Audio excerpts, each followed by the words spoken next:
Josh's Order Corner. That's me. All right, we have something extremely rad from RareTracks. They did a mystery drumhead recently, and I'll be honest, at first I was like, I don't need to go down this path because I already collect so many different things. Why add one more thing? But then I saw the spoiler for it, and I am a NuMetal kid at heart. Like, I adore NuMetal. I grew up on NuMetal, Limp Bizkit, Korn, System of a Down, Mudvayne, Slipknot, all of those bands were so important to me as a kid. And when I saw this item, I had to have it. I couldn't say no.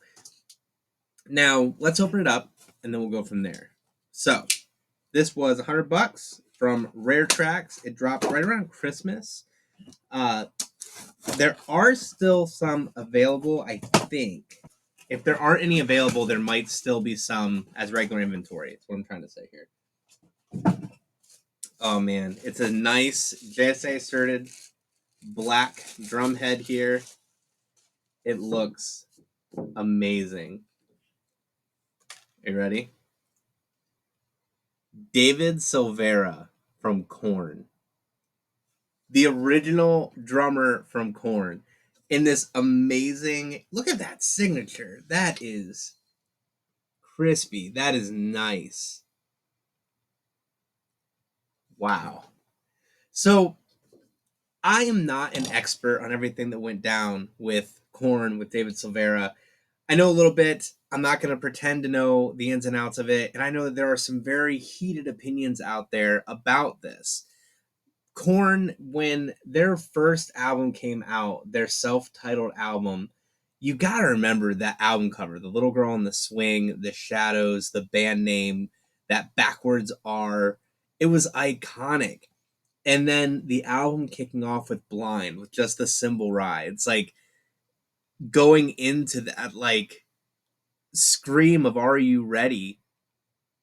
All the way back in 1994 to today. This is one of the bands that like they've been non-stop since day one.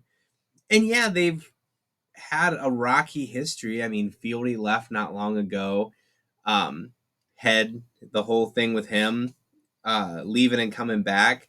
And then David Silvera, like he hurt his back at one point and couldn't continue drumming the way that he was. But he appeared on Korn. He appeared on Life is Peachy, Follow the Leader, Issues, Take a Look in the Mirror, and See You on the Other Side was his final album with them. So from 1994 to 2005, that was a lot of work. Plus all the touring and everything. It's his drumming that really set the tone for who Korn was, for who this music was. And then when the new guy came on board, there was similarities, but also a new approach to the style. He wasn't the same person. He wasn't a carbon copy of Silvera. He was a brand new person, and with that comes a new style of drumming. Korn has always been around. Like, this is a band that eventually is going to be in the Rock and Roll Hall of Fame. When David left, there was a lot of animosity. I posted in a Korn group and I asked for some opinions on David Silvera. I was like, hey, I just bought something really cool. I want to know what you think about him.